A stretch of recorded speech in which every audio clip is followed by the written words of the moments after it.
30, reading of the district's promise statement. We promise to provide a unique learning experience. Oh, sorry, I'm saying that wrong. We promise to provide a supportive environment where unique learning experiences empower all for their chosen life adventure. Are there any additional items for the agenda? If not, do we have a motion? I'll make a motion to approve. That's Tim Burke. Do we have a second? I'll second. That's Tim Melke. All those in favor say aye. Aye. Those opposed say nay.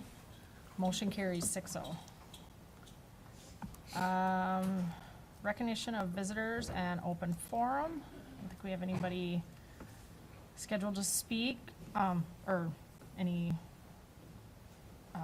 public here, but Heather, welcome to the board meeting to speak tonight. So reports and presentations, student representative report. So this week is snow week. Today was pajama day. Tomorrow is pink and red out, and then we have our coronation during halftime of one of the basketball games tomorrow around 7:30 or 8. So that's something new that we're trying out, to have coronation at a halftime game, but it should be better for parents to be able to come and see that, and it'll be something new to try out. We're having the past king and queens come in to crown them. Then we have other events just going on during that ceremony during halftime. And then we got Pet Fest coming up on Friday, and that's about it for Snow Week. And then in March, I'm doing a blood drive, so if any of you want to donate blood, you can help with the blood drive I'm running. And that's about it. I did that once and almost passed out. I don't know if I'll do it again. But I think that's a really great thing that you're doing, so thank you for doing that. The decorations look great too in the commons area. Any questions for Zach? All right, thank you. Then 6B, superintendent report. For me, I've been doing a lot of work with growth operators there who are doing our HR assessment, job descriptions, and then our comparable work study. So I met with Anita, the VP of growth operators, for about 2 hours Friday, another half an hour today, and then tomorrow, Wendy and I will be meeting with her again to talk about training and development that we have here, benefits, compensation, and then she has a miscellaneous category that she wants to follow up with us on. Wendy's working with Tiara from Growth Operators, specifically on job descriptions. And so she's looking at all of our job descriptions, looking at different different school districts that have different templates than us to make suggestions for us moving forward. They've involved the Bureau of Labor Services to get information about the comparable work study, so they're doing comparisons with other schools in southern Minnesota that are our size, our student population. So I'm happy to hear about that. They're also looking at our union contracts, coming up with a work plan for us. So excited with the work that they're doing. As soon as next week, Anita will have a high-level theme of where she feels that the top 3 areas we need to really work on for our HR processing. So that's good to hear that it's moving along as quick as it is. As you all know, I sent an email out last week to all of you about a complaint we got through food service. So working with Taher on that. There's a chef that's here all week this week. They have had an inspection within the last month or so, the way it sounds, and there were no issues with that inspection. And then Stacy from Taher, she's the district manager for him, will be here in the building tomorrow to check things over and see how things are going. Can you, let us know what the exact, Matt, you were the ones that talked to him. or not? Yeah, so MDE was the one that contacted me on Friday about it.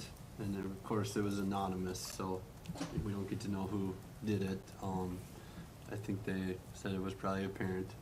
But, you know, there was some concerns. Something like freezer burn chicken nuggets were served one time. They claimed their student sent a picture to them. Another item was like had some green stuff on it, and this parent claimed that when their student raised concerns, they were told just to brush it off and keep eating. So there was another item just about like the generic complaints you hear about portion sizes. And then the last one was a food safety concern. This person claimed they know someone who works here, and that person said that ground beef was left out for like 6 hours on the counter or something like that.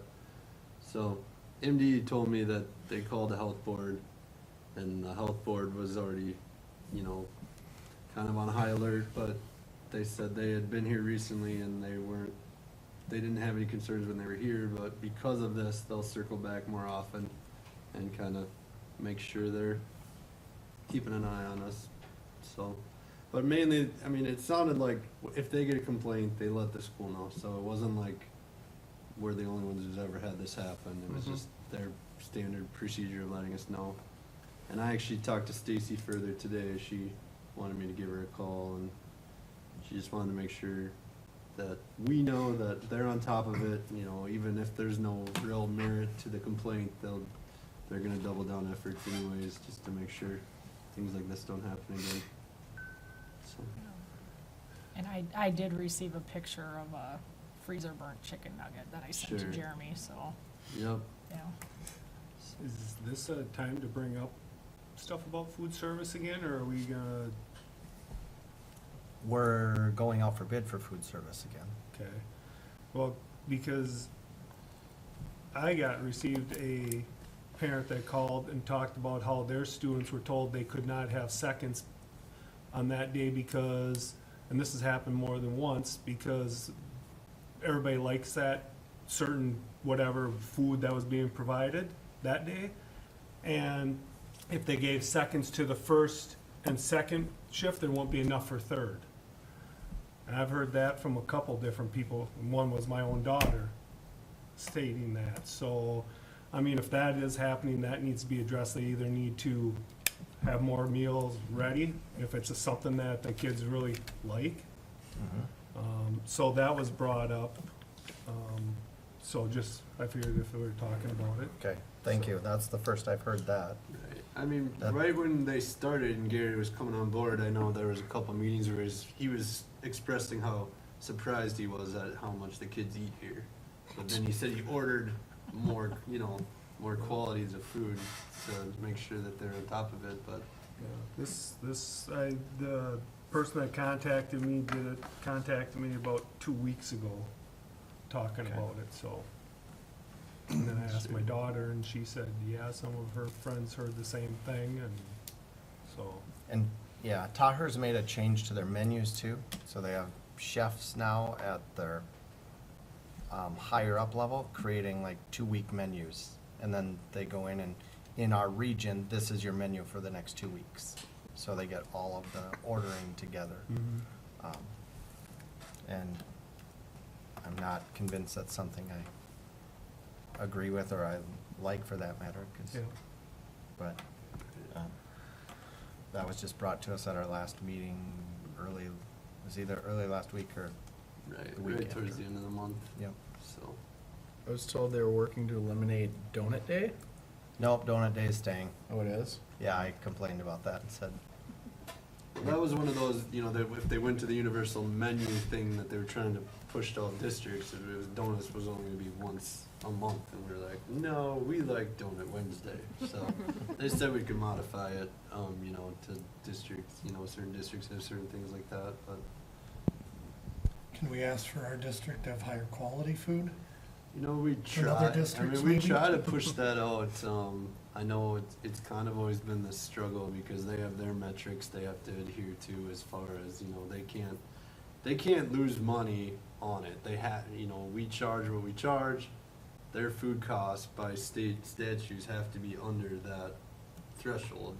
So there's some mechanisms that kind of prevent us, you know, I've joked in the past too, like, can we do flaming young and lobster one day, but, you know, it doesn't quite work that way, but we definitely have told them, you know, push the fresh fruit, things like that, you know, make sure that that salad bar area is filled up with, you know, lots of things, so. We've tried, I mean, it's just a struggle over the years with that, But I'm guessing you've heard it's noticeably different this year than, say, last year, right, right? yeah, I just wanna, you know, if Absolutely. you, right. I wanna make sure you're hearing all the feedback, cause Yeah. obviously I think cause I have a kid here too, Mhm. and obviously was a bit taken aback how much different it was this year than last year. Right. Substantially poorer. So, I just wanna make sure that that's out there if you're looking for feedback, but Yep. we're taking it out for bid, and it's not just because we think it's too expensive or this or that. I think we'd really like to look at other options again, Mhm. Right. so. And when we went to the MSBA conference, we went to every one of the food booths to get Sure. their cards, so I don't know Yep. if they'll wanna bid for us, Sure. that's up to them too, so. We have had, We had one One. email me that Oh. she just said, make sure I'm included. Oh, good. So, I mean, That we was- actually, one that we picked up. Oh, I good. guess we're kind of jumping ahead here, but that was one of my notes. When we talked about food service, I was gonna say, we did get permission now from the state to send out our RFP. So Okay. we'll start the advertising and get that sent out to the companies again here very soon. Nice.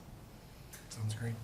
I know Taher is kind of saying that they really want to stick with us. Their goal is to really hit this RFP hard, so just passing that along. But it'd be nice to have some competition and see what else is out there. Is it one of those that we have to take the lowest bid? No.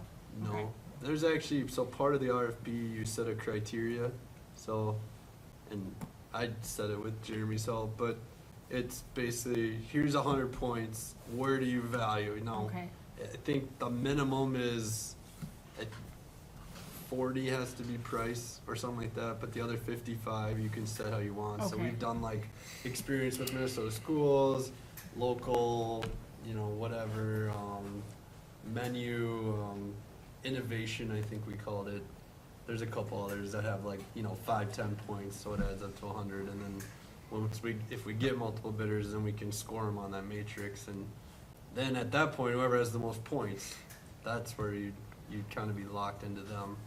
do we also know, like, other schools that these companies are in that we can contact too and Right. find out, I like, think part of the RFP is asking for references, Yep. okay, good. so. Okay, we'll come back to food service a little Sorry. bit later. No, That's that's all right. It's a fine. hot topic. Yes, it is. Yes, Some other stuff, thinking about different contract language, as we know, we have negotiations coming up later this spring and early summer. Starting to wrap up the winter season, we have section wrestling starting this weekend. So, but looking ahead to the spring season, for coaches, we're looking for 2 junior high track coaches. There'll be 3, we already have our head coach, we have 1 assistant coach for track. So there'll be 2 more assistant coaches for boys and girls track, 2 junior high baseball coaches, 2 junior varsity coaches who we already have in place. 1 junior high softball coach as of right now, depending on numbers. And then, we already have our varsity softball coach in place, but Paul's done an interview for the junior varsity position. So, be getting those filled in the next week or so. Tuesdays are when I get my legislative update. I have a meeting at 7 in the morning on Tuesdays. So as soon as I get my update tomorrow, I'll get that out to everybody. I do know that there's a proposal going to the legislature on Wednesday for 5% increase on the formula for next year. So that's being heard then. So, and then last month, Kevin, you asked about a cash balance compared to bank balance? Yep. So I asked Matt if he could explain that. Are you just talking the board minutes ones? Yes. Yeah. This. So the graph there, this is just the general checking, so and when I say general, don't think just general fund, this is just basically the non-project. Before the project, we only had this one cash account at the bank, so, this is just kind of where it's gone. And then, in the past, I broke it out for this month, but I would combine the project fund in the, this account together when you get to what's listed under the bank balance there. So just to be more illustrative, I did break it out. But in the past, that's just been that, the reason it was a larger number is because of those project funds, so. That, I think that was the, I I'd have to like go the back way, and look. well, I like the way you put it here, because I always felt like it was more confusing the way it was Right. said in the past, but looking at this, I'm like, it's really not that confusing, so, yeah, I like how you broke it out here, so we could just Sure. see it. So, Yeah. so basically, the bank balance is your construction, or any project, and your general Right, checking, yeah. and, And when we used to have like the insurance account, or we had some other, the student activities had their own account back in the day, oh, yeah. you know, they would all. That's but- probably why it was more confusing, because we had all those too. Right, Now they all wrap up into yeah, basically one checking account. right. Got it. So, and then we rely on, you know, the financial system is the Of one that course. tells us what fund actually has what share of that. And, you know, with fund balance being different than cash balance too, Mhm. you know, that we could complicate this a whole lot, but I try to keep it simple. But suggestions to what's in these board packets is, you know, this is your information, it's your, however you want it, I can tailor, so keep them coming. Well, the construction amount, I mean, we can't touch that in general, like, it No. has to be specific, so Right. that's why you separate out the cash balance from the. Right, that's why we yeah. made the separate checking account, just to even more transparency on that one, or, you Yeah. know, in that way. Cause back, you know, when we first started, before we spent a big portion, I mean, that was $10 million almost, so. To have that just sit in your checking account without being able to separate it quickly, I thought it was just more illustrative. Mhm. But once the, you know, here in a year or so, when it wraps up, we'll close out that account, I'm guessing. So where is that general checking account? Right at Janesville State Bank. So probably earning, We're two, I think.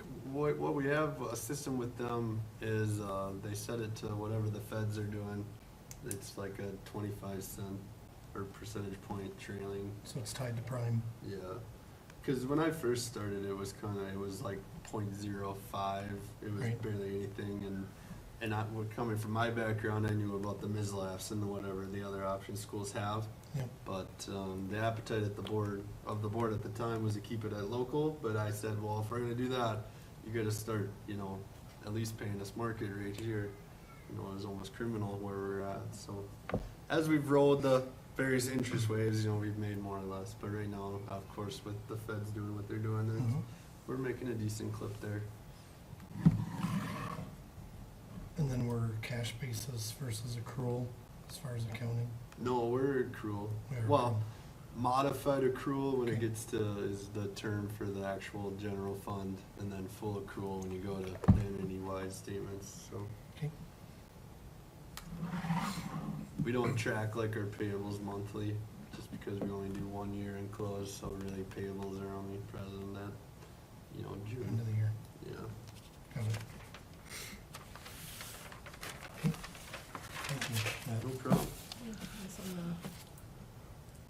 superintendent report then? Or That's it, unless you have any other questions. Any other questions for Jeremy then? Any other follow-up from the lockdown? Not at this point. We've met, we did get an email about a company somewhere in the US that's been in 3 or 4 different states that are doing more work with, airdrop. Mhm. So we talked to the BCA about that. We talked to Mike Bearding, our tech director. Now my next step is talk to the school lawyer to make sure we're not running into any issues before we. Close it down. or put more constraints on it? It wouldn't even be closing it down or putting constraints on it, because we can't, Okay, because it's, that's the way Apple works. okay, But it's more of being able to investigate it farther, okay. so. Yeah, and this company wants to use this as a, like a test one, so it's free if we can go with them, so. If we can, but it would be Yeah. possibly exposing private data. So that's why I want to talk to the school lawyer about it. Okay. And then, again, right, just new school board member, just trying to understand. Absolutely. So in your school board report, you've got Jake Hager's weekly report. Yep. Do you get more than that? Because that didn't seem to cover much of anything. It varies on the week, Okay.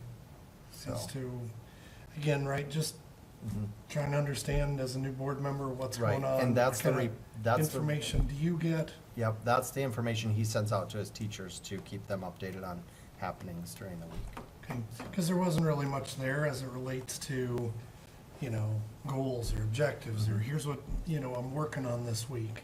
It was just very, here's what's going on as far as like, you know, events in the school, but it just, you know, there wasn't much to manage out of that.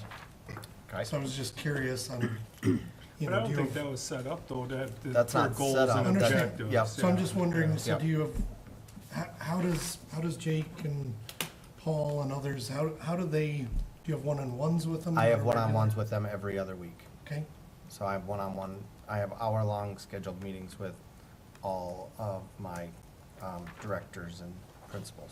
okay. So that's where you're getting the majority of your information Yep. from them. Okay. I've got a question. Yep. Related to high school, I heard some stuff about, some of the kids that were doing college classes, and there was a mix-up with scheduling, and kids having to come now back in Back in now or? for in the- like homeroom stuff versus doing it at home and stuff? Yeah, it's something with CIS in the classroom, so college and schools, Mm-hmm. or PSEO, where they're taking, if they have so many PSEO classes, they get a study hall. And we have kids coming and going all day, so it's really hard to track the kids. So what they're looking at is, for future, they won't be able to go, they'll have to do their study hall here in the building, rather than at home. And wasn't it like just a notificate, or there was no notification that this change was happening and some kids? It's not happening till next year. Oh, next year? Next year it's Okay, happening. Gotcha. And that's the way it was before COVID. Yes. So we're just going back, they're going back to the old system. COVID, they wanted the kids out of the building because you didn't want, Yep. you know, so, yeah. Okay, thanks. Any other questions for Jeremy? All right, I think you're up, Heather, with I the have a special question. education report. Where do I point this? Yeah, you can just click the button. Okay. My name is Heather Harms. I'm the Director of Special Education for JWP. I also serve WASICA, NRHEG, and WEM. WASICA actually holds my contract, and I'm sold based on special ed child count. So about 20%, maybe 19% this year is my time for JWP. Knowing that it's not a single day, or it's not a single time of day or part of the week. It's rolling with all 4 school districts. So when I look at JWP enrollment, right now for special education, we have 182 students, and that's actually current data from our December 1 count. Every year, MDE takes a snapshot of where we are with our special education numbers, and the date happens to be December 1.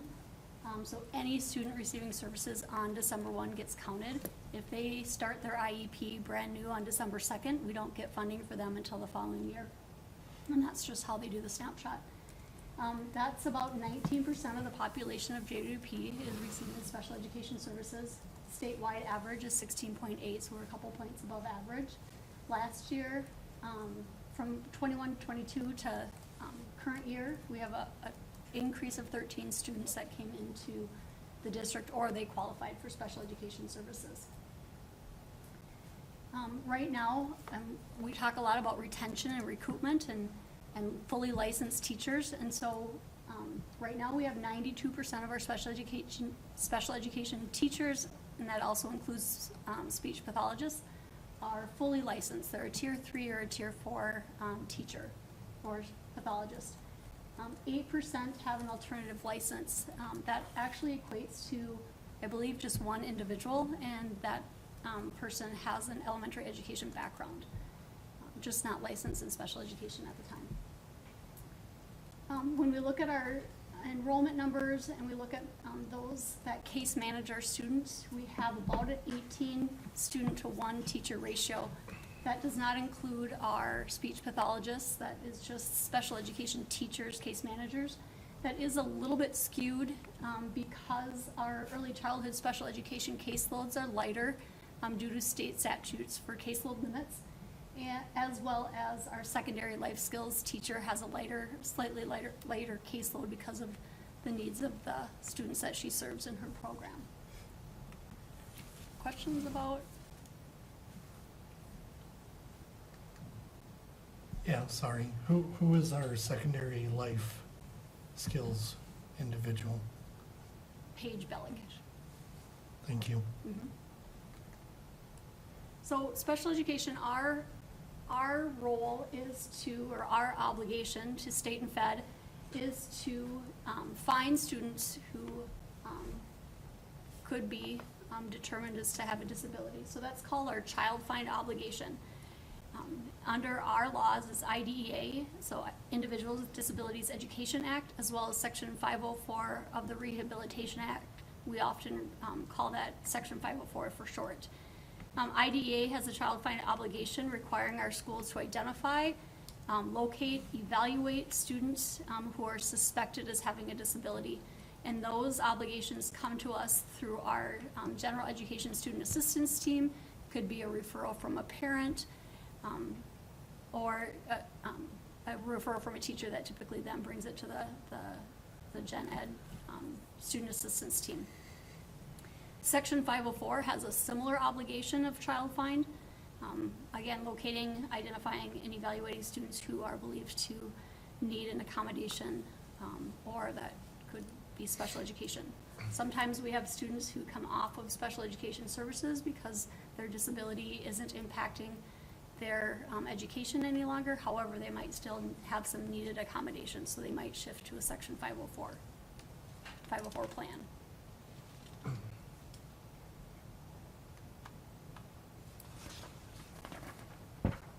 Questions on our IDEA, Section 504, our obligation, child find? What are the trainings that the teachers go through in order to identify some of these students if the parent's not contacting you, so the teachers do? How would they identify a student with dyslexia, or do they receive special training in order to be able to? So we wouldn't diagnose for dyslexia, but we have had training, as well as some of our specialists who have had training, would look for red flags for possibly dyslexia. However, dyslexia, you would have to qualify for special education under a learning disability for reading. If you have dyslexia, it may or may not meet special education criteria, which is set by the state of Minnesota.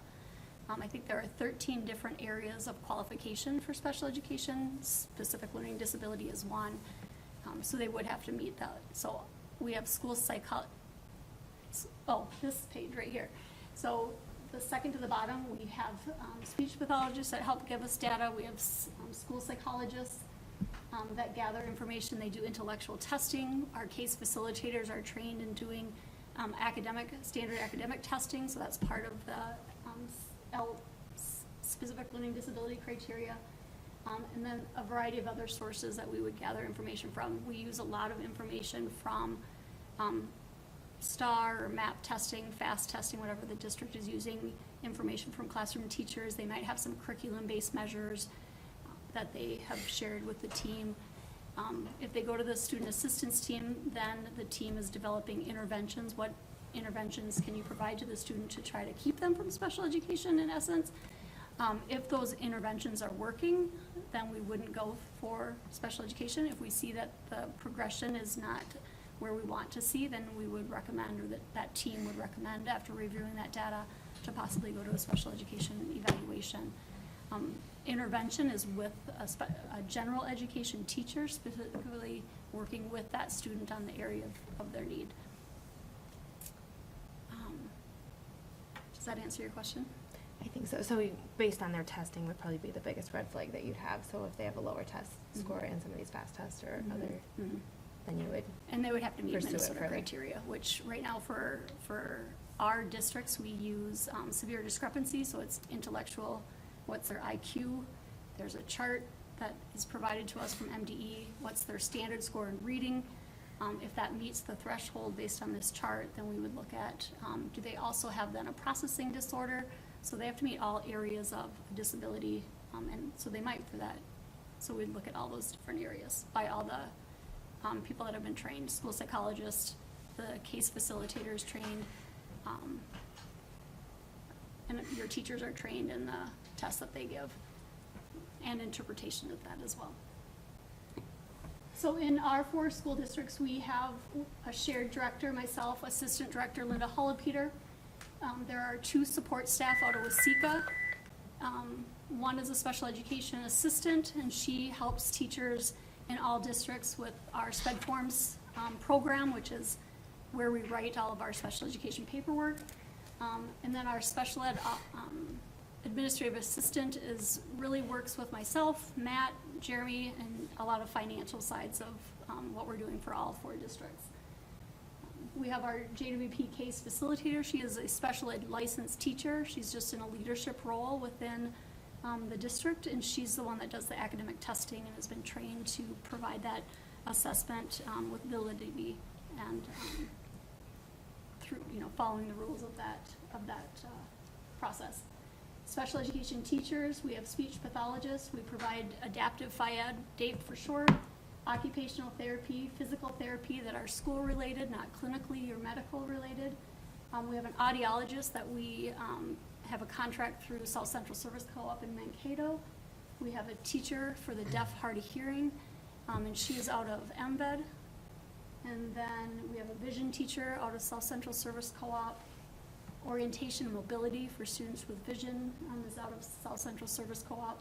Physical health disability consultant, we just worked with Southern Plains, the bordering of Iowa districts down there. That director had some time to sell us, and so we have some time from that person. Paraprofessionals, we provide nursing services for students on special education services, and then special transportation for students that need it. Questions on our service grid? Some of the programs that I wanted to highlight tonight were the PAYS lab, which is housed in Waseca. It is a work assessment lab where they have a variety of tasks that they do in the 5 work clusters that are replicated from our communities and job sites, and then they usually, most of them I believe, have a timed component to it, so they can see that what is the person out in the community, out in that job doing, so they can see how fast, how accurate, as well as do they like this type of a job or do they not. So we have, it's right above my office, so we can hear the sawing and the pounding of construction, and we can smell when they are cooking. Oil is, they make pancakes periodically because that's one of the skills. So it's really awesome, and we have had students from JWP who have come over during the day. The lab, each session is about 90 minutes, so it does allow for some extra time for students to have before they need to clean up and go back to the secondary building. We also, JWP uses some programs that are housed in Waseca, so we have our Setting 3 programs at the elementary, at the 4, 5, 6 building, and at the junior senior high that are for students who have social communication needs, that might have lower cognitive abilities, or have some behavioral struggles, that we have specialized programs at all age grade levels to meet the needs of those students.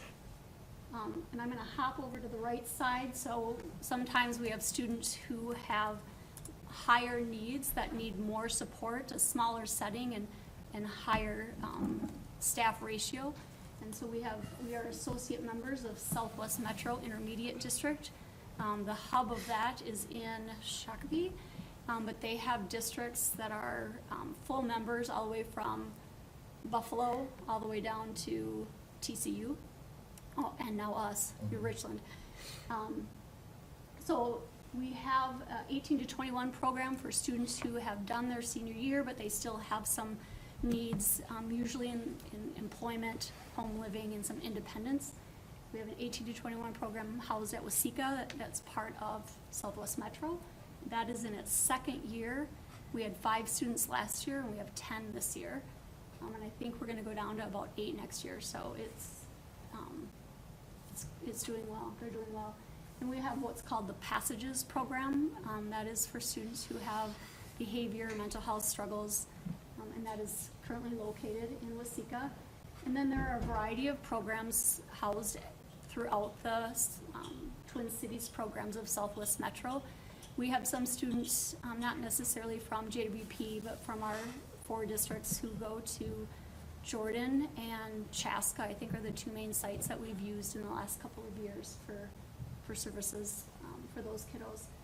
And then we also have access to not only programs, but some services. And the service that we use most of the time would be our BCBA, so Behavior Certified, Board Certified Behavior Analyst, who comes down and will observe students that we might need some help with and provide us with a document that provides us with ideas and suggestions, as well as a variety of additional documents to use with that student.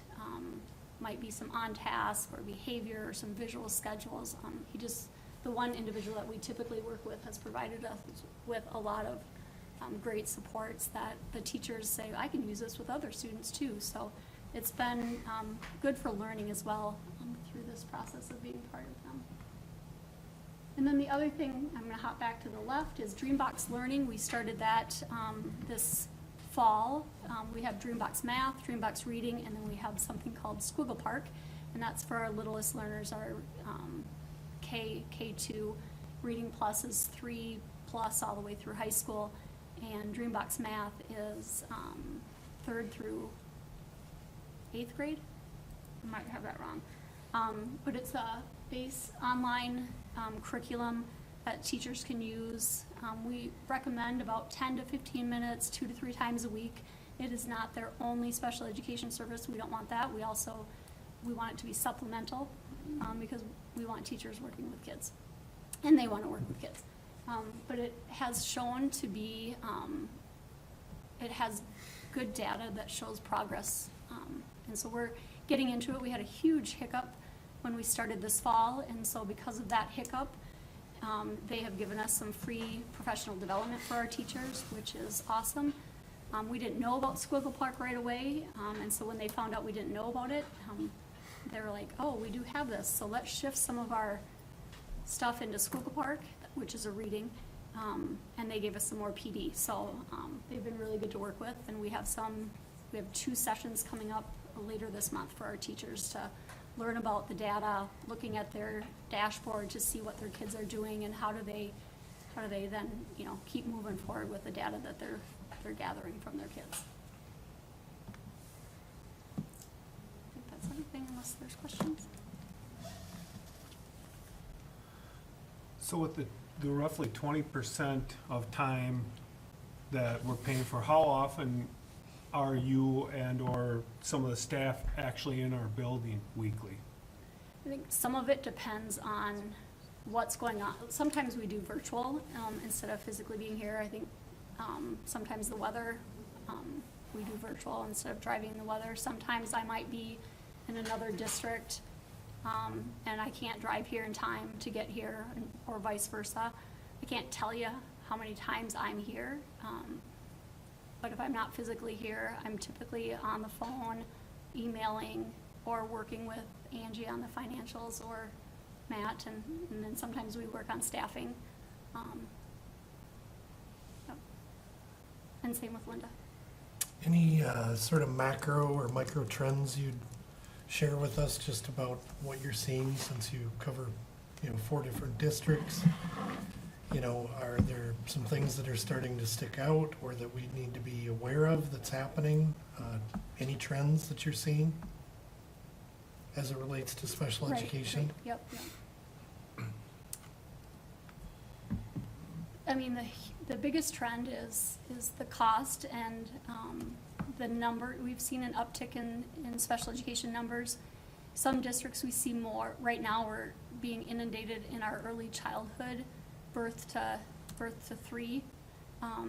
And we thought we were gonna have that wave of increase last year because of COVID. A lot of families weren't taking their kiddos out and didn't have that social interaction or preschool or daycare opportunities. We seem to be a year behind, and so we're seeing an uptick in some early childhood. We're seeing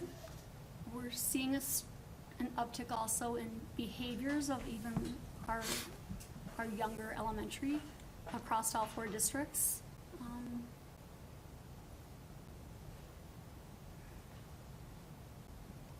I don't know, do you sense anything from just your perspective of? Yeah, I would say it'd be the behaviors and we're seeing things happening at younger ages. Yeah. I think I was getting calls from all 4 elementary principals this fall, like, can you come help? Like, we need help. What do you do? So, yeah. The percentage of special education at JWP, has that remained fairly stable across 5 or 10 years, or is that? Say that again, ask that question again. The percentage of population at JWP that is, considered special education, is that relatively consistent, or are we higher than normal, lower than normal? What did we kind of run for an average? Yep, so this year is higher than the last, well, let's just say since I've been here, 16.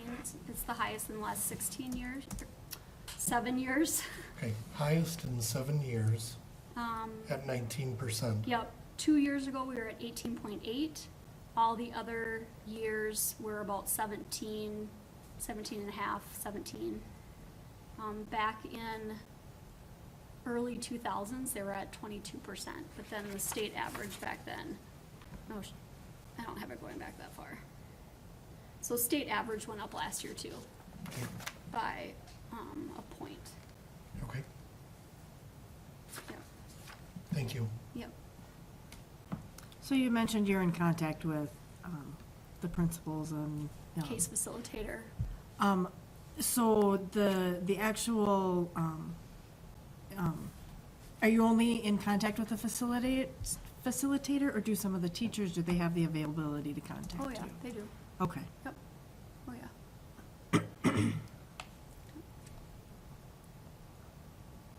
Oh, I'm on this one. So special education funding, as Jeremy mentioned, is being talked about a lot at the state.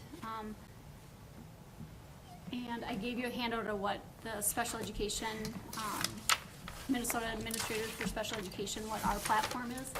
So right now, our current cross-subsidy for JWP is $551,000, which is about a third of our special education budget. Cross-subsidy is when all of our, when our revenue doesn't, no, Matt. Right, you're getting there. So basically, if you take our sped costs that aren't covered by the aid formula right now, what's left? They call it the cross subsidy because the general fund has to swoop in and pick it up. So I think we had about $1.1 million that we received in aid, and we had about 1.6 and a half or so of expenses that would have been eligible, but like I said, there's that shortfall on the funding side. Or the gap. Right. So IDEA talks about the federal government will fully fund special education at 40%. And we have never been at 40%. Right now, for fiscal year 2022, the federal government contributed 13% to special ed costs. That leaves the state and school districts to pick up the rest. Hence, 1/3 is coming from the federal, or the general budget. The fun thing is from the start, they promised to fully fund special ed. For sure, back in the 70s. Right. Yeah, yeah, right, so we're still working for that.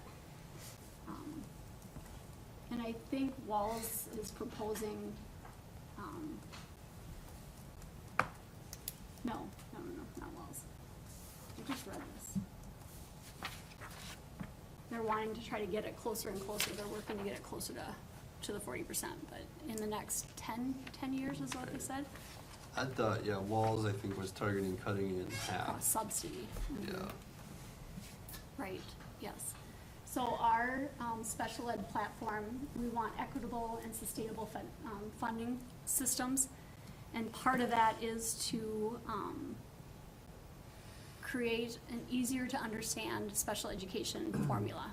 I think are there still 3 formula? Like, no one tries to figure it out because they're so complex.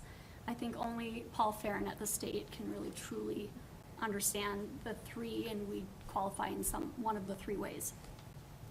So funding, cross-subsidy is big, and money on the formula is also being proposed. Quality special education workforce, we know that we're in a shortage. I just saw something on one of the newscasts about how many school districts across the US are having a teacher shortage, and granted, there are a couple districts, or a couple states that said, no, we don't have a shortage. Minnesota has a shortage, and special education is a specific call-out for many states. Unfortunately, it's Minnesota, Iowa, and I believe South Dakota all have special ed teacher shortages, so right, we can't steal from our neighbors.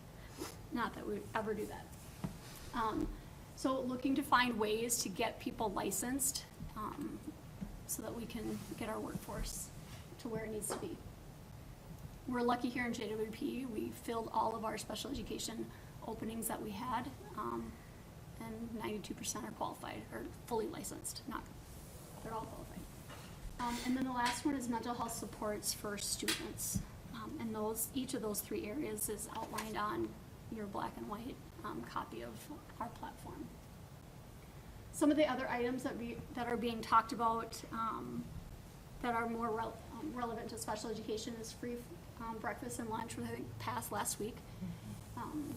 Para training, that's on the table. They want 16 hours of para training, 8 of those hours in the first 30 days of their hire. We're not opposed to that.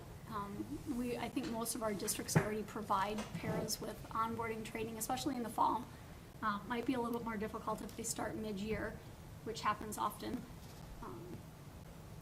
And 16 hours, they typically get that 16 hours.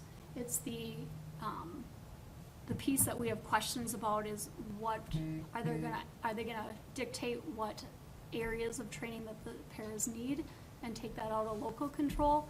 And then we're wondering about how are we gonna document this? Are they gonna ask us to do a report or somehow track all this, and how they need, those are things that they just need to work out so we have a better understanding of that. One of the big things that came out a couple weeks ago was moving our Part C early intervention services to a new department that Walls wants to create called Department of Children. I don't have it. So he wants to move, that's one piece that he wants to move under this new umbrella. What that means is that they would be taking Part C out of the school system, so that's our birth to 2 teachers.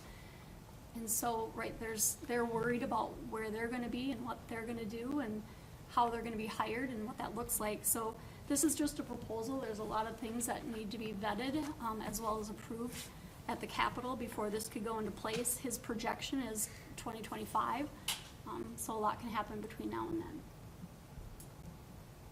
And then the other one is prohibiting dismissals of students who are in K3, so not suspending students that are in the K1, 2, 3 grades. Those are, oh here, it's called the Department of Children, Youth, and Families. You know, I have it with me. Really fun. simplify the formula.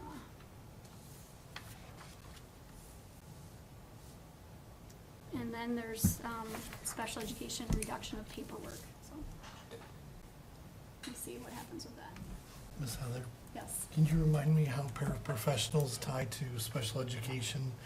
Is there a specific number? Does it depend on need? Just remind me how those two line up with one another. Yep, special education paras are based on student needs. So, most of our students who are a setting 1 or setting 2, so have very minimal services, don't need a ton of para support, if any. Our students who have higher needs might need some para support in their classroom for academics, or they might need support for behaviors, social communication, or medical needs, those kind of things. Is that a quantitative assessment or a qualitative? I mean, is there flexibility in deciding how many are needed, or is there a formula? So we do start off with a formula that looks at students' disabilities and how much service they receive in special education. Some disability areas have a higher weighting than others, and this is just a weighting or a start for us. And then once we get those numbers and we start looking at, okay, if we have 7 in the elementary, what does that look like? And then we start looking at the kids specific, and how much and what grades they're in perhaps, and kind of the level of need that's written in their IEP.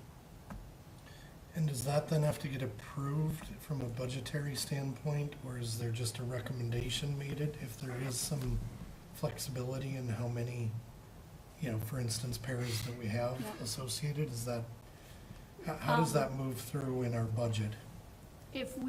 Let's just say, round number, we have 10 paras Yep. in JWP this year.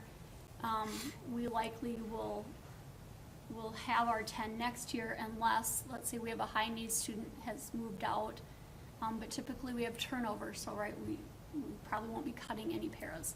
And then if we need to add any above and beyond that, then it's usually a conversation with the principals about like, what do you need, how much you need? Jeremy and I chat, and then Matt and I talk and make a decision on if we're gonna increase it or not. Okay. And then are there paraprofessionals outside of special education?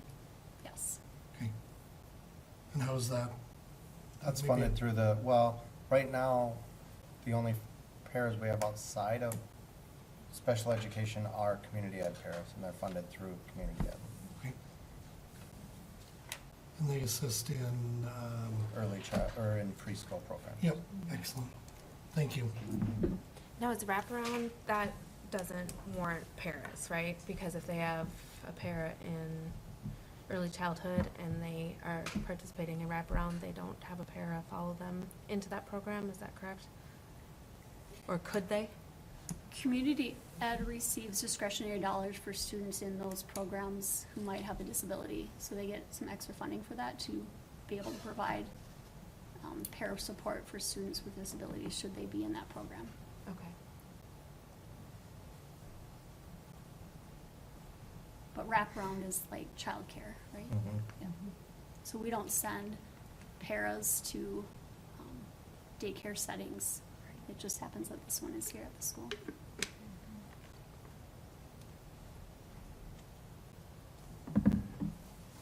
And the process to get a child into special education is probably about 3 months or so, is what I was told, but just, All of So- it, I wouldn't put a timeline on it. okay. There are things that need to be done on the general education side of things, Mhm. because that student has that right to have interventions from a general education teacher to see if that intervention will work. And perhaps that intervention or that way of teaching something or any structures they put into place might help that student, therefore not need special education. But that's not necessarily always the case. Are you asking about how long if they start the evaluation process? Yeah, Oh, Okay. okay. if it's, So, yeah. in order for them to Yep, okay. qualify So for services. if they are, our littles are part B, that's 45 calendar days, so our birth 1-year-olds, 2-year-olds, 3-year-olds, that's 45 calendar days. If they are in K plus, that is 30 school days. So once we get let's just say it's a kindergartner and we get parent signature, we have 30 school days to complete that evaluation and hold the determination meeting with that family. Without parent signature, We can't do you anything. can't do anything. Okay. Yeah. Hmm. Yeah. That holds true, like, let's say we get parent signature to do the evaluation. We go through, we determine that the student qualifies for special education. Our team then writes the individual education plan or the IEP. We have to wait for parent signature to approve that IEP before we can start. So there are times where we've done the assessment, deemed qualified, write the IEP, and parent doesn't want to go forward. But we do wait until they sign, right? They have to approve us to start working with their child. If they don't sign right away, is there a time frame before you have to do the assessment all over again if they change their mind? We would probably look at how long it's been since we've done the eval to determine if we need new data. If it's a little, we probably want to get new data, because, right, they change so quickly and so rapidly. If it's an older student, perhaps not as much information would be redone. And students that move around from school to school, they have to go through this process every time they switch schools?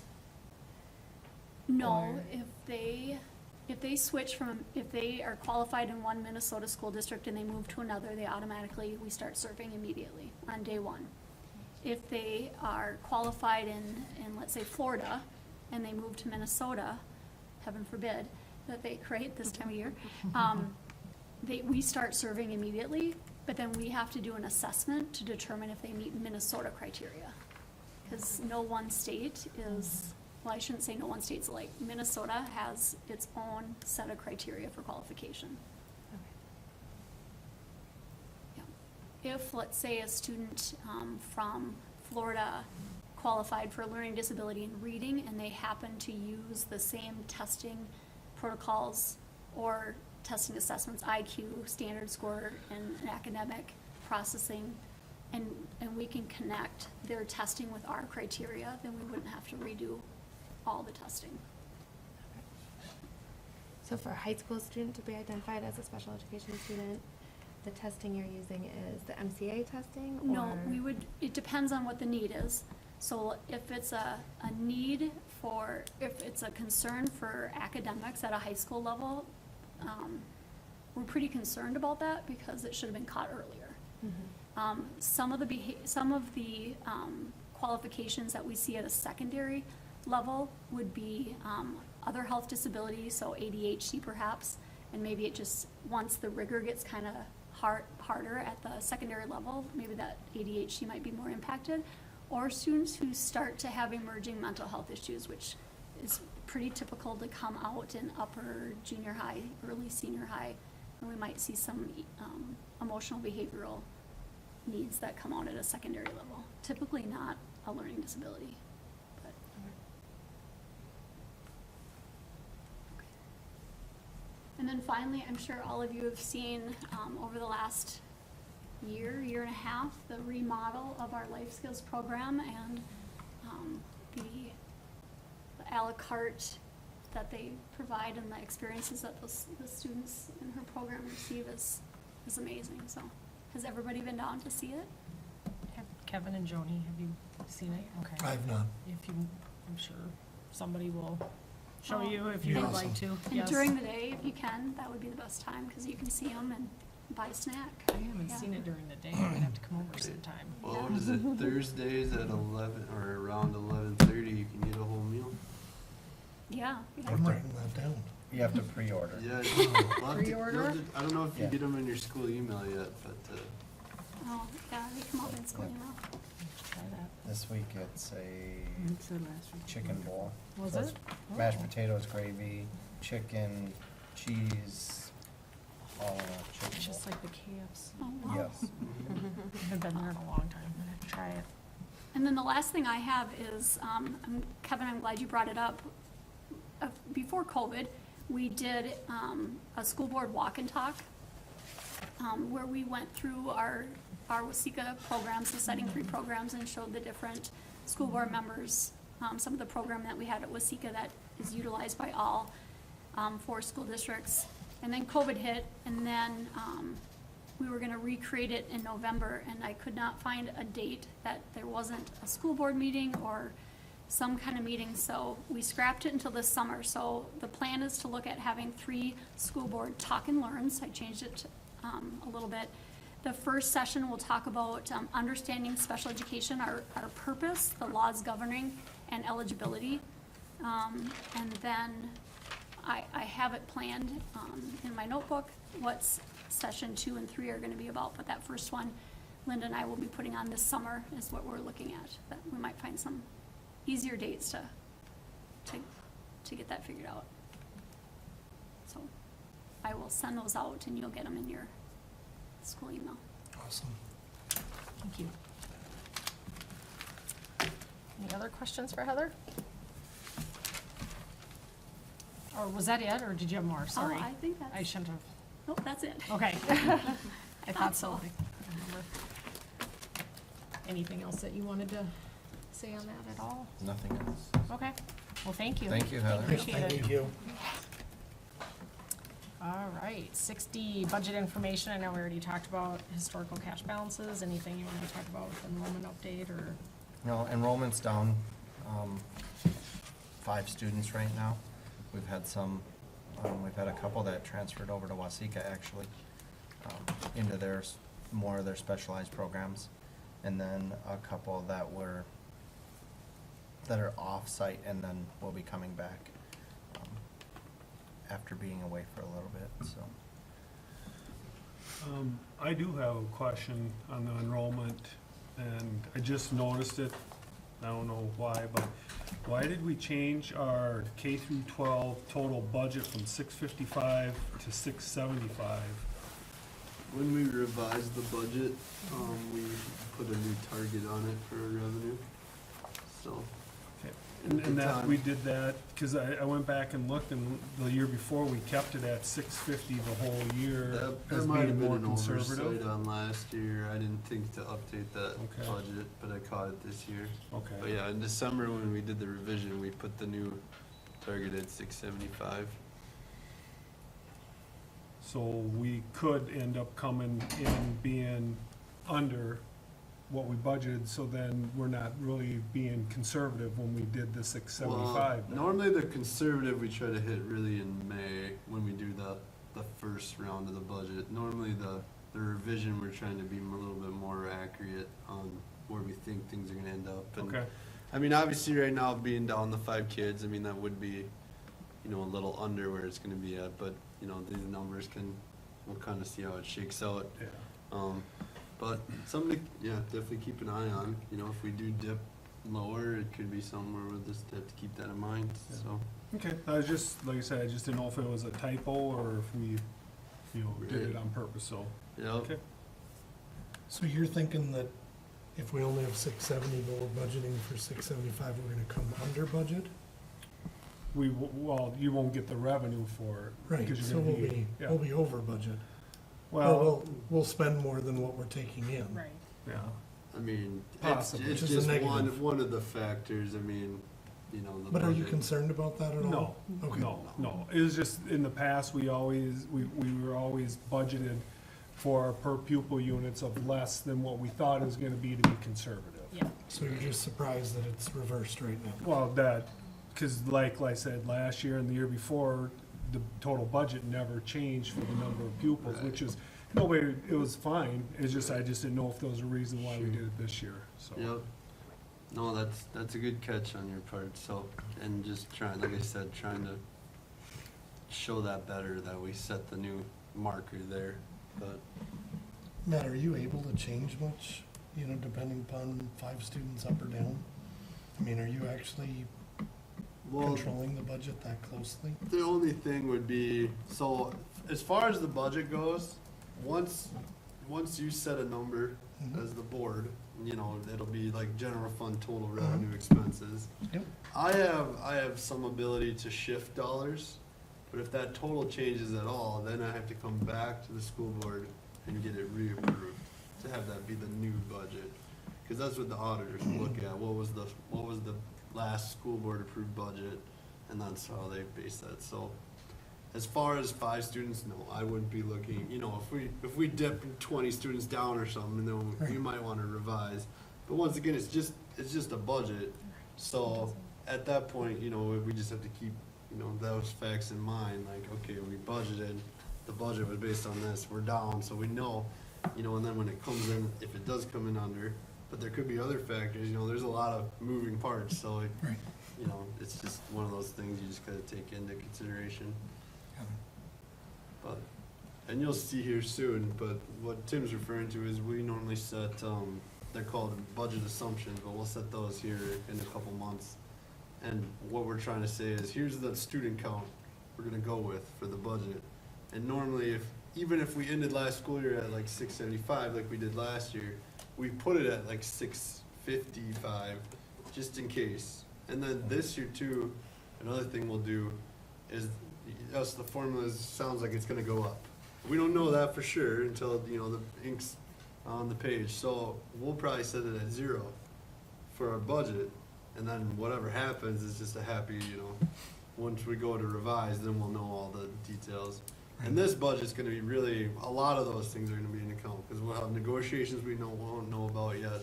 We'll have the insurance costs we won't know about yet, we'll have this round of legislation that we won't know about yet, so. Right. It'll be a lot of, you know, trying to overestimate expenses, underestimate revenue, and, you know, but we also don't wanna approve a budget that looks like we're gonna lose way more money than we probably will just to do it, so it's a balancing act. Any other questions? Just one thing I was gonna point out, I know we talked about the balances, but actually looking at the trend line, if anyone was curious, the dip is associated to our bond payments. So we pay our bonds twice a year. In August, it's interest only, and then in February, it's principal and interest. So just right before the month closed, on the 26th, we shipped out about 650,000 to our various bond companies. So that's a dip, and you can see that's historically what's happened. And then as we get back up, you know, in May, we'll get our next round of levy payments from the county, so we'll have a growth there. Plus, the way that the state works with us, especially since we have a fund balance, is they back in the aid. So for the first half of the fiscal year, we don't get as much aid, and then once we get into April, May, we're getting bigger aid payments, so that's how it'll regrow itself. Until we have to do the big June kickout for payroll.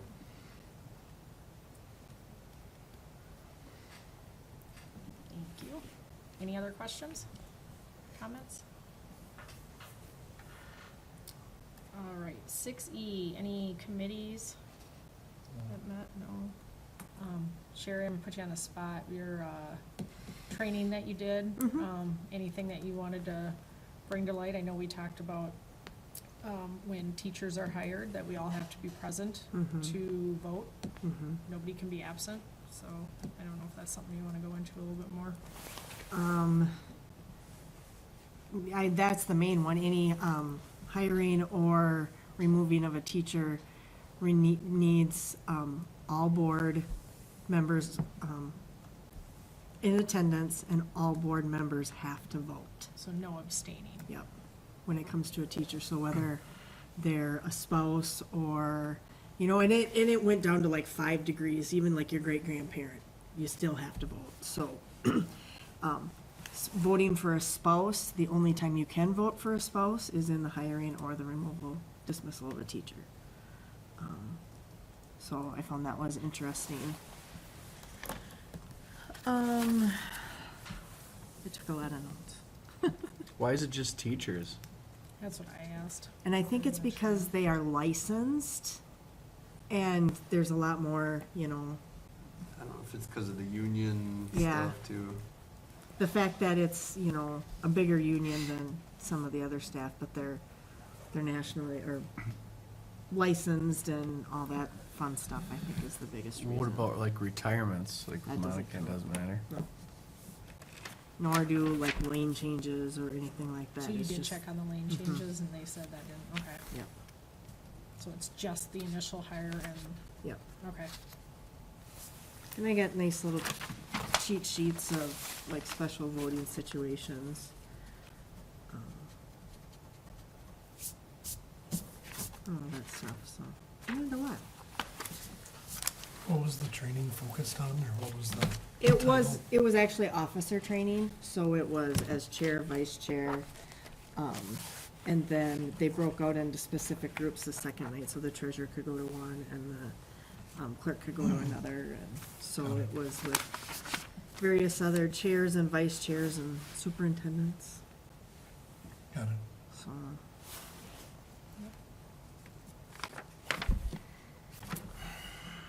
Other than that, I don't. So my suggestion was, since it's, the personnel changes are always in the consent agenda, and there's absolutely no discussion on a consent agenda, that if we find at the beginning of the meeting not everybody's present, to pull that teacher out of the consent agenda, so that it can be voted on at another time.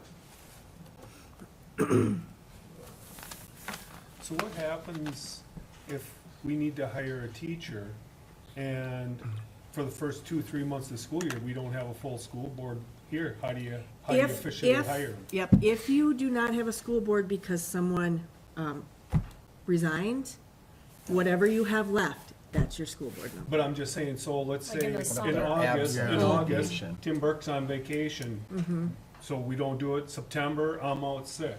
All of a sudden it's October and Katie's flying with Mike somewhere. You know, I'm just saying, what happens if, And you can have I'm board talking Mike members, Cahill, not Mike Dashner. Just to be clear. you can have board meetings where the board member Have to be a is. special meeting probably, huh? Well, no, it can be where, I'm pretty sure, but it can be where a board member can be, sitting in, at a hotel, as long as Katie's down in the lobby, because it still has to be a public meeting. And we have to Well, post it 3 so days in technically, advance. that's not accurate. You can do it in your room, but you have to allow people to come into your Correct. room. Right. Yeah, They just recommend that Correct. you do it in a Right. public place. yeah, Correct. it has to be somewhere where public can participate. Just like Yeah. next month, I'm probably gonna do from South Dakota, and I'll give notice, and I'll have a location, and I'll Yep. Zoom, and blah, blah, blah, and people So can did they come join me change there. that then? Because that's why we were told we could not do the meetings up in the cities because Your board weren't- meeting can't be Your board meeting out of has the to be district. in the district, but of members, but, but a member could be out. You have So- to have at least 2 people, I think. okay, at so that's what the- it is. So you yeah. could have, the meeting has to be here, but board members don't necessarily have to be Nope. here. They Right. can all Zoom in. So like during COVID? Well, yeah, I mean, think- that was, No, I know, but I think, That's what, yeah, I was chair then, right? Yeah. yeah. So I would have to sit in, I think I sat in the superintendent, Yeah. or in a different office while Kurt was running the meeting, but there were 2 of us here at least to But run there's it. a notification clause that you have to give, Mm-hmm. 3 days notification of where you're gonna be, the address of where you're gonna do your meeting from, And the has to be link. publicized. Right. Hence the reason a lobby is what's recommended. so, but how would that still work though, if you do not, if the school board cannot get together to approve a teacher's hire, how is that gonna work? If the complete school board, because it could happen to Right, where. and it has to be postponed, it has to. We've hired teachers without approving them before anyway. Well, we had them start Right. without Yes. approval. Yeah, Right. but I'm just saying though, all Yeah. of a sudden, you could go 2 months Yeah. without them technically being hired. Yep. Right. Okay, And- would we run into any issues with that? If it's the teacher contract, I think you'd just be opening yourself up for the retro pay thing. You know, they continue on the whatever contract was in place until the new one's ratified. But I think if you're not talking about the contract itself, Right. you'd go with the new one. But Right. my guess would be I'd call every board member and figure out a date Way where to get we it could done. Yeah, okay. and do a special meeting. That's just interesting, Yeah. so, okay. Yep. Anything else that? Okay, thank you. All right. Consent agenda, as always, you can pull anything out. Are there any clarifying questions, or does anybody wanna anything off the agenda. I have a question on just part of the personnel hiring, or not hiring, but, why is Mike Baird I was wondering that too. He is helping with 2 of the specialized computer classes that the business teacher didn't have the knowledge to be able to teach. So for the kids, it worked into his, we were able to work it into his schedule to have him teach 2 classes, one on an even day, one on an odd day, specific to, I think one is graphic design and one is Game design. game design. So he's- is this the person that we hired that technically doesn't have their licensure for, is it, I can't They have remember. that egg license that can supplement a business Yeah, license. but, so they technically, they should be teaching this, but they don't have the class for it? If that's how we were supposed to, correct? Yes, she's teaching, they split an egg class because the egg class was too full. Yep. So she's teaching an egg class. Her and Caitlin split an egg class and Mike took the game design class. So next year, how's that gonna work? Because I don't think that that's really a good situation. I No. think Mike has enough on his plate to begin with. Right. This was to fill in to do what we felt was best for the students in this situation. But that, what we'll be looking for in a business person in the future is somebody that can teach all of the business classes. Okay.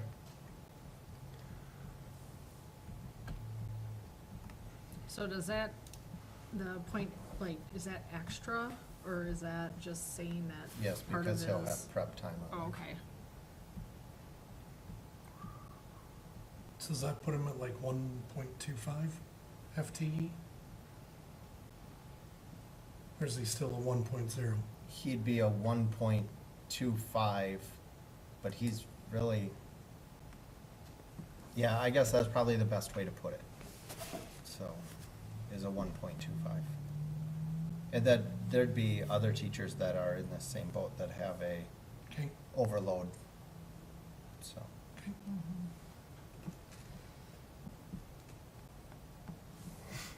Any other questions?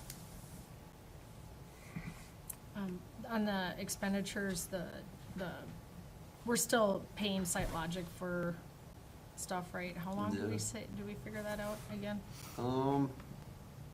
Well, like the actual, for the energy savings, we had like those installment payments, those are done. This is all just like cleanup, design costs, and for the bills are just kind of trickling in now, so.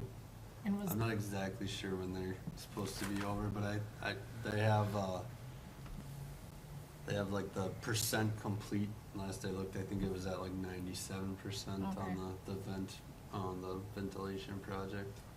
But I don't know the dollar amount, and there's like 5 different categories, but I don't think we have very much left to pay them.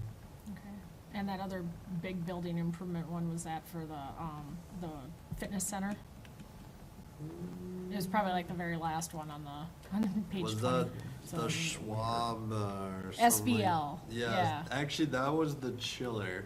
Oh, okay. And that actually was reduced from some of the rental costs. That was part of they didn't give us the right one, so we rented that one for a little bit, so that was just I think if we hadn't had the rental costs, it would have been like 109,000, but with the rental cost coming off, it brought it down to this 56. Well, and I noticed with the site, just so everybody knows, I don't know if you saw the difference in how the expenses are now. I asked if we could have it, explaining what each one is. And Wendy's gonna look at seeing if she can get it landscape versus Right. versus portrait, so we don't have to Meanwhile, turn our, yeah. But I noticed we paid like SiteLogic for energy savings. What are we paying them for? Well, that's just the savings? energy savings project side. Oh, So, that's the project? Right. Oh, okay, I was like, so Site Logic has been billing separately for the window project, had someone billing, the energy savings and then the ventilation, so, you know, when they send over, back when it was really going, you know, I'd get 3 invoices from them, and it was, you know, for each various item, it was broken down, so. okay. I was confused, I was like, aren't we supposed to be getting the energy savings? Well, and So, I'm not sure when it starts, but one of the things that we'll have to do eventually is we have to pay to have them test that we're getting the energy savings that we're promised that we would be getting, so. oh, interesting, okay. I think that's part of being qualifying for the way that the project was run. All right, thank you. Any other questions?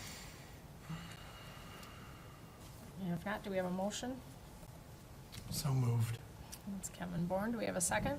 I'll second. That's Tim Burke. All those in favor say aye. Aye. Those opposed say nay. Motion carries 7-0. Old business, final reading and approval of new policies with substantial changes. Policy 213, school board committee. Anything you want to talk about there? I mean, No, this is one we talked Yeah. about. That we Okay. talked about. any questions or anything? Any discussion? If not, do we have a motion? I'll make a motion to approve policy 213. That's Tim Burke. Do we have a second? I'll second. That's Joni Olson. All those in favor say aye. Aye. Those opposed say nay. Motion carries 7-0. New business, approval of resolution supporting Form B2 application to MSHSL Foundation grant. This is a grant that Paul's been working on, something that we've done every year. So it's just, needs support from the board to continue with doing this grant each year. I move to continue to support doing this grant each year. That's Kevin Bourne. Do we have a second? I'll second. That's Tim Burke. Any further discussion? If not, all those in favor say aye. Aye. Or, sorry, it was a resolution. Yep. Sorry. Dashner, Yes. Olson, Yes. Cahill, Yes. Elke, Yes. Burke, Yes. Warren, Yes. Size. Yes. Motion passes 7-0. 9B, MSHSL information about adaptive bowling. We've had adaptive bowling for a number of years now. Just wanted to inform you that we need to add another category to it. We don't need approval, we just need I wanted to inform the board that we're adding autism to that adaptive bowling. We have had, students that have autism on the team in the past. It was just an oversight by, ADs in both Wasika and JWP, because that's who works together on that adaptive bowling team. So, MSHSL asked if we could have that added to it. So I just wanted to let you know that we were gonna be adding that to it. And then, in the past, the board has signed it, so, we'll ask the board clerk to sign that again. So you don't need any approval or? Don't need approval, Okay. I just wanted to let you know that Okay. it was gonna be there. Any questions on that? All right. 9C, approval of quote from Hobart for dishwashing equipment. Talk about that. Sorry, this one's a little messier than I wanted it to be, but working with them and getting these quotes and everything, but I do have a little handout if you don't mind passing along here. So I'll try to give a brief rundown here, but when we first started brainstorming of how we could spend some of our food service fund balance down, one of the things that brought up was that our dishwashing capacity per hour was kind of low for our site. I think the current equipment that we're talking about in the dishwasher room is about a 40 rack per hour operation right now. So it's not like it's life or death, but it was one of the things that was brought up. It'd be nice to increase that. So we started working with Hobart to get it all set up and what we needed. And they provided one quote that would have the conveyor type model, which can do 202 racks per hour. So we're getting 4 times as much capacity. They were gonna do it as a vented style. But when the quote came back and I was talking to the state about it, the portion that would have to come out of the general fund, because the state does not allow anything they consider as building modification to be part of the food service costs. So as part of the quote, there was some ventilation modification to the hood and what was in the ceiling, as well as some electrical that needed to be run. So right away, they said that can't be out of the food service fund. So we went back to Hobart and we kind of said, this is too much. Is there a way we can do this a different way? So they came back with a ventless option. So it's using a heat pump and it's, getting rid of the steam that way. There's no longer anything in the ceiling. The electrical need still exists, but the cost from modifying the hood and all that went away. On top of that, when we were talking to Taher, they were saying that the capacity in the actual kitchen is also on the lower side. So we came up with the idea of putting in a ventless pots and pan model. There's a spec there if you want to see, but it's more for the sheet pans and whatever have you. And it would actually involve modifying that 3-compartment sink that's kind of on the right side as you walk in the side door. So there's some work with that. That one was already ventless from the start, so we didn't have to go back to the drawing board. So what I have is I have 2 quotes. The one that's on Roman numeral 4 there is with the vented conveyor type. So that one we're not gonna accept just as it is because we don't like that. And then the Roman numeral 5 is the standalone quote, which he said basically take that, replace item 1 in the combined quote, and that would be what we're talking. And so I just took those costs now, and on the thing I handed out, I just broke it down. So if we were to do the ventless conveyor type, the food service would be running between installation, the cost that the state would allow, as well as the equipment, we're at about 66,000. But with the electrical needs, we're still sitting at about 11.3 there. You can see that would have to come out of the general fund. No way around that. And then on the pots and pan side, another 43. There's only a little bit of work needed, electrical for that one, so about that other 1,500. So grand total, we're talking about a $13,000 investment out of the general fund to do this. Other background, I know you've heard me say this a lot for your established members, but right now our fund balance in the food service fund is $363,000. Our expenses from last audit were $664,000. What the state looks at is that as a ratio. So they do not want you to have more than 3 months of operations in your fund balance. They've done a part-time extension right now with COVID up to 6 months, but even with that, we are currently over the 6-month threshold. If we were to take off the 109 off of that fund balance, we'd be down to 253,000 roughly. So we're probably still close to the threshold even then. But once again, this isn't like the operation's gonna falter if we don't do this. You know as well as I that they've been doing some of the styrofoam trays, and sometimes that's a staffing thing. So even if they don't have someone staffed to run the machine, regardless of how many racks it does an hour, it doesn't matter. But as long as they're fully staffed, this would definitely help them keep on plastic trays the whole time. So really the question is, because obviously the food service can afford it, is whether we wanted to have the general fund take the $13,000 hit. So, there's probably other ideas we can come up with that would have no general fund involvement, but this is one that sounds like it could increase our operations. Do you know if they're waiting for the dishes to finish? Or if putting more in, you're still waiting right. to have someone unload them and waiting for them to dry and all that kind of stuff? I Or- don't know that as much. I mean, I think part of it too is the one, if they need help in the kitchen serving, they're not gonna send someone back to the dishwashing room.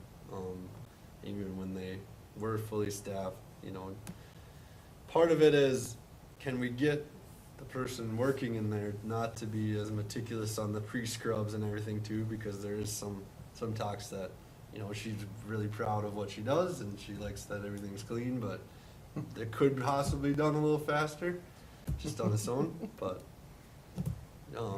yeah. Just from my experience, it seems like the pots and pans and the sheets and or whatever those you're kind of waiting on, but Well, and when you're that pre-rinsing side all of the things, dishes yeah, and they then you're have that, sliding what is it, the cyclone sink or whatever, they let them soak until service is over and then they go and wash them all. Whereas this, they can maybe do it midstream, if you load it up, shut the door and let it run. So, and that is a good point. There is an option to just do one. If we wanna say, the conveyor type, the 12 or whatever, 11.2 is too much. But we can pallet the 1500, he said you can accept one. Either way, this is a summer thing, we're just, if we can get on their schedule, I would just make sure we get it done before next September. The one question I have, or I don't know, thought is, if, and correct me, I think did it all pass yet, the free breakfast and lunch? It passed in the House. But not yet the Senate but yet? I haven't heard in the Senate yet. Okay, because if they do that, our lunch and breakfast loads are gonna probably go up. Which then, I'm thinking, the faster we can get the stuff through, the better. I mean, cause there's days that I know it takes a while for the kids to get through to begin with. And so if we can alleviate some time, so that's just a thought. Yeah, speaking of that, did they ever go back and look at the schedule for next year to make sure that we're not overloading our lunches again? They did, but I'll double check on it. Because I know that was bad a couple years ago, and then they offloaded it, and now they were thinking about going back, so I just wanna make sure that these kids get enough time to eat. But Yeah, then, yeah. Matt, do you have any idea of, if our fund balance is this with and we don't have all the free lunch and stuff, is it gonna go even higher then? Because now the state's gonna reimburse us for everybody that comes in and eats, at least for the, not the Right. entrees or whatever, but the main. Yeah. I mean, we're having a hard time the way it is because of their rules and regulations. Right.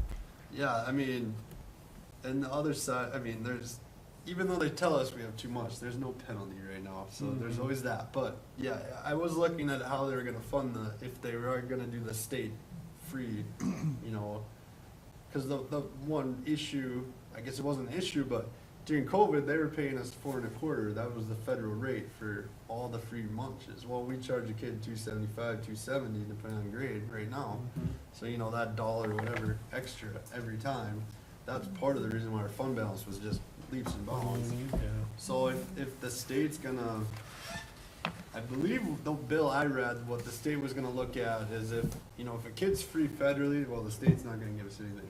If they're reduced, they'll pay that 40 cents to make them free, and then for all of our ones that are paid lunches, they'll pay whatever the feds would. So it's basically like we'll be on the federal free, but I don't think it'll be at that 4.25. I think that was a COVID thing, but So we still would actually have to ask our parents to fill out those forms and Yep. stuff. Okay. because that's the other side of the coin, is that there's so many formulas based on that percentage. I don't think the state's gonna rewrite every formula. Yeah. They're still gonna wanna know that. And then it's gonna be even more difficult for us to get that number accurate. If, the incentive to fill out the form is, even diminished further. Yeah, 'cause So- that ties to funding for special ed and other things, other areas too, that, Yeah. Well, even that compensatory aid, we've had that go all over the place. Yeah. I mean, it's been as high as 200,000, it's been down to 80,000 during COVID, it's been up to like 160 now, but that'll be the struggle. But I know a lot of districts, the bigger districts, all their legislative platforms have always been, can we benchmark compensatory to pre-COVID, or can we have some kind of hold harmless, some mechanism so that you're not taking these wild swings all the time. But yeah, that was my one thought. If we do this universal free, what's that gonna do to our fund balance? And I mean, we do have some levers we can pull right now. Starting last year, because we've had the fund balance, we get to do the lunchroom supervision out of food service now. So now, if Jeremy's supervising the lunchroom, I can't take his salary. I have to just take. Why not? That's what they said. I have to take the lowest para rate and just figure out how many hours of lunchroom supervision we had. But still, it was a decent chunk. I think it was like a $25,000 or so transfer I was able to make last year. Nice. So we get to keep doing that until our fund balance is more in line with their liking. So probably forever we'll just keep doing it. But like I said, The other question I have is on this, what kind of like warranty and like lifespan did they say for like these ventless? oh, that's a good question. Did that come up? I mean, I'm sure it did at some point. I just don't know if I have a memory of it. And would we sell our curtains? So Current Hobart system? says they don't do any like trade-ins, like it's not an option to just, work it out with them, but, they've definitely seen districts sell them if they're still got life in them, so that would be on us to, create a market and find a way to sell it if we wanted to. If we take on our own food service again, instead of going through Taher, Mhm. could we increase salaries and use that to help with the spend down too, or? I mean, I would suppose in theory, yes, there's always So then we wouldn't have complications staffing and issues other and- things with that, but in Standard essence, one-year warranty. yeah. That was gonna be my question as well, as when we had our own, could we have used it to hire another food service person? Right. Yeah, I mean, as far as I know, there's no like state mandated staffing ratios or levels or anything. It's just whatever you think you want to do. So, Then the only other question I had was simply, so when we did have our own food service, would these things were these at the top of their priorities? If they were like, man, you guys need to change these things, is this what they would have said as well? I don't, I guess I can't answer that I question. can't but- answer that question, because So they weren't Right. screaming, going, man, we need more dishwashing capabilities, Well, or, Well, It's even been so, quite a I mean, few this years started now, with so- Heidi. Yeah. Heidi, who's at Taher, who then left. But then she started the ball rolling with Hobart, but like, she never told Hobart she left, and Hobart didn't know how to contact us directly. So for like 3 months, this project just like sat on some inbox that no one was checking. And then it finally got picked up again once Gary came on board, and we were talking to Stacy about it. And I don't know if we brought it up or if they re-brought it up, but either way, I think I was just one day, I was like, do we know whatever happened with that? And then there was a Jennifer who works with Hobart as the local rep.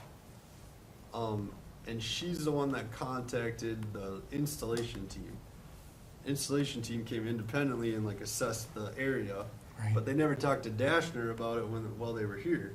So Mike was like, well, it would've been nice to be able to, talk to them or see anything. Right. And then we were talking to Justin. Justin's the he's the the equipment guy. So he's the one that's been providing us these quotes. But he's never been on site, so he doesn't know what it looks like.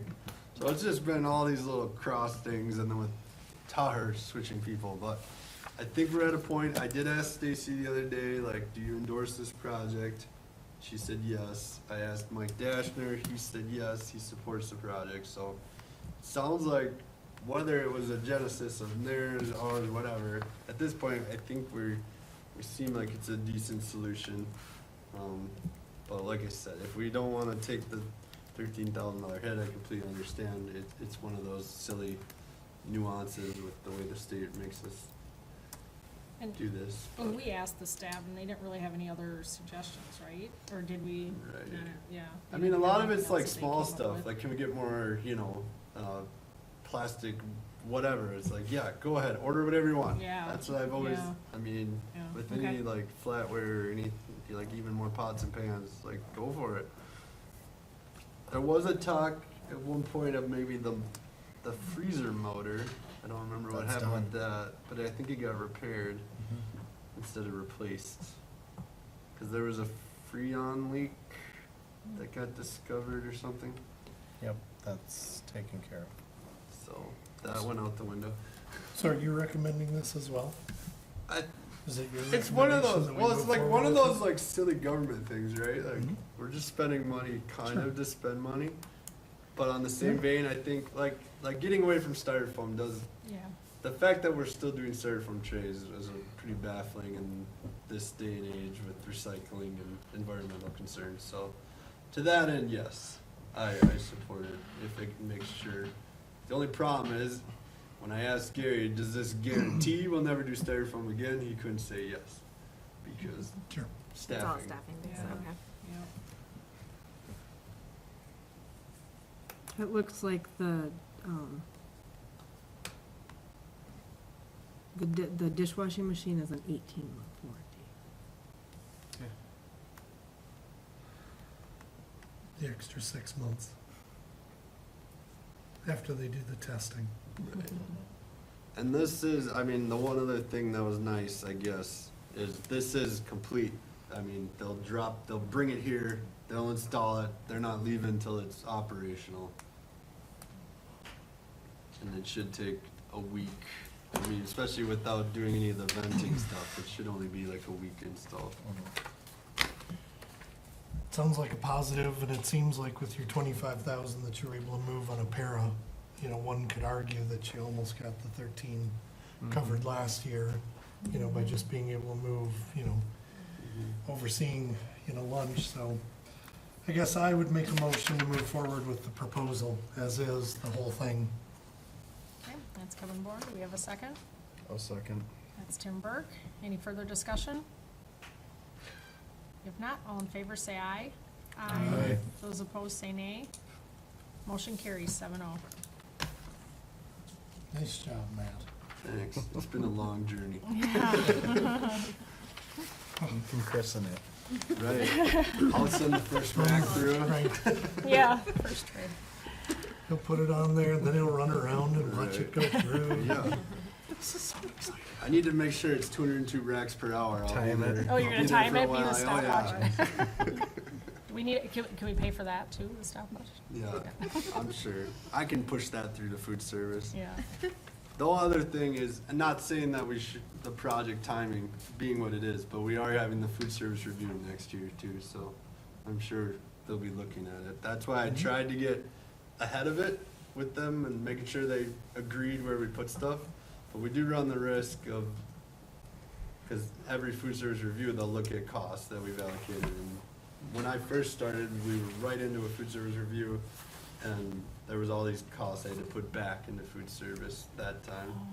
So I was just like, can we stop that game and do it ahead of time, so not like 6 months later going back? Okay. All But they right. didn't make any promises.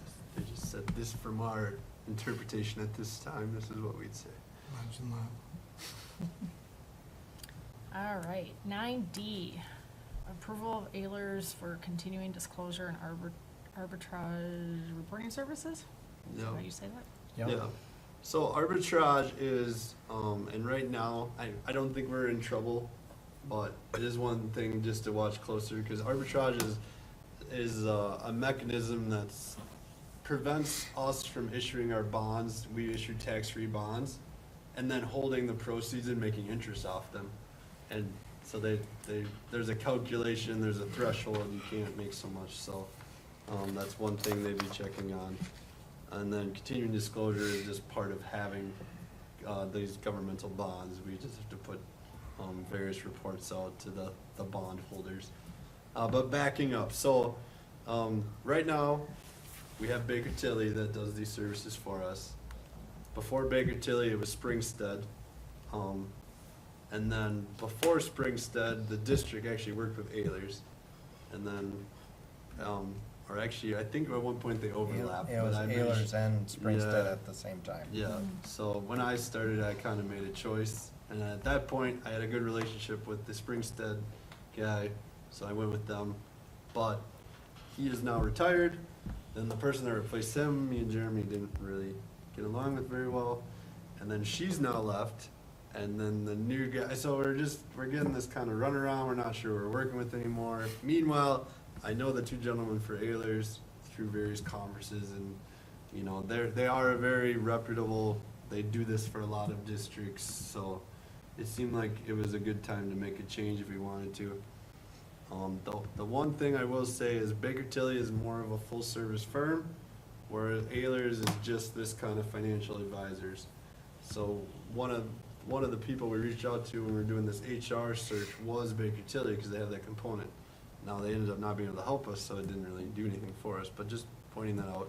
So in essence, what this would be doing is, we'd be signing up with Ehlers now to do the work for our debt, and then the second one there is the letter we'd send to Baker Tilly to let them know that we're no longer going to be using their services. So,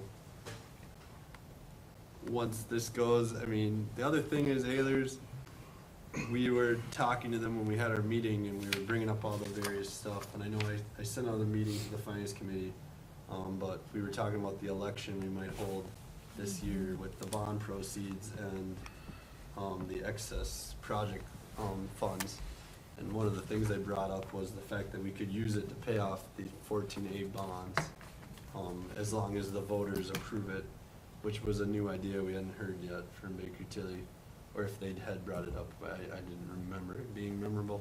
So that was good to hear, and they said they definitely help. They've already sent over sample language, some ballot questions, and as well as they'll help do some of the campaigning and make sure it all works for us. So seems like a good relationship there, and those, I mean, they did that before they knew we were going to sign. It was just a goodwill, talk that we had. So if we drop Baker Tilly, then do we still have a financial advisor? It would be them now. They would still help us with anything Yeah. outside of that? Yeah. For an extra fee? No. Okay. They said it's kind of just. What are we losing by? Right now, we're just Dropping canceling Baker Tilly for our continuing disclosure and arbitrage calculation, and we're picking up Ehlers. Right, but I mean, you said they're more of a full service. Are we losing anything that No. we were The only getting contract from we that have with that- Baker Tilly is the CD and the arbitrage. What Oh, Baker Tilly, I mean, okay. it was the same thing. All these firms seem to be like, give us a call, we'll talk about anything. I mean, back when it was the Springstead, Kelly Smith was his name. I mean, I'd call him and talk about the levy stuff. I'd talk about, and he was also a former superintendent, so I'd talk to him about a lot of things. And those aren't billed. It just seems like they like the relationship. They like to know, feel like they're connected. But then, to actually do the reporting, they do charge a fee. But everything else is just. And I think they even left a voicemail today just to check in and see how things were going because they hadn't heard. So. Man, how do I find a relationship like that? I'm gonna buy Everybody 6 else, minutes. yeah. Right. One email's, $200. Right. Well, I think the big thing is they want to be there when you issue your bonds, because when we issue bonds, then it's not a little check. I mean, Baker Tilly got it from our 2021A, but I'm sure it was like 20,000 or something that comes out as part of it. So, as long as you keep them involved when you do your projects, then they're happy to talk to you during the little times. And then the cancellation letter to Baker Tilly, is that within, I mean, are you doing it within whatever's in the guidelines, the contract for termination? That we're Right. not, I haven't fully looked into it. They sent that letter. I just shared it in case anyone had any questions on the words. But yeah, once we actually get to it, I'll have to look into it. okay, just so we don't get, Yeah. you know, dinged for early termination or anything Right. like that. Are they, is there the fee comparable between the two? Or- Yeah, I mean, I think that's a pretty standard. Off the top of my head, I don't have it memorized, but I think it was like a couple grand for the continuing disclosure. So is Ehlers more or Oh, cheaper? sorry, can't log in.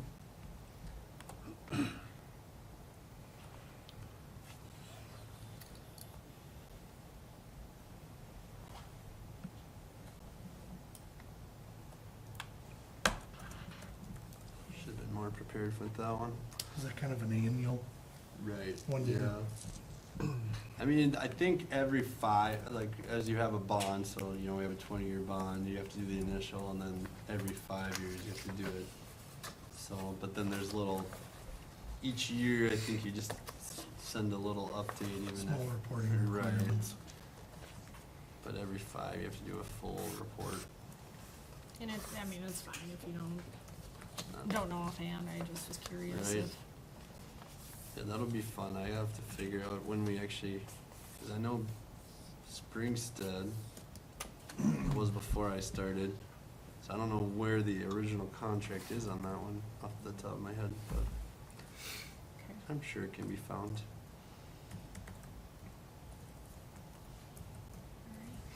Any other questions? If not, do we have a motion? So moved. It's Kevin, I'm assuming to approve Yes, Ehlers, to right? approve Okay. the contract for services Yeah. with Ehlers and to send the cancellation letter to Baker Tilly. Okay, that's Kevin Bourne. Do we have a second? I'll second. Tim Elke, right? Mm-hmm. Any further discussion? If not, all those in favor say aye. Aye. Those opposed say nay. Motion carries 7-0. All right, we will now go into the mid-year superintendent evaluation review into closed session at, oh, I have to say this, right? The meeting will be closed as permitted by Minnesota statute, section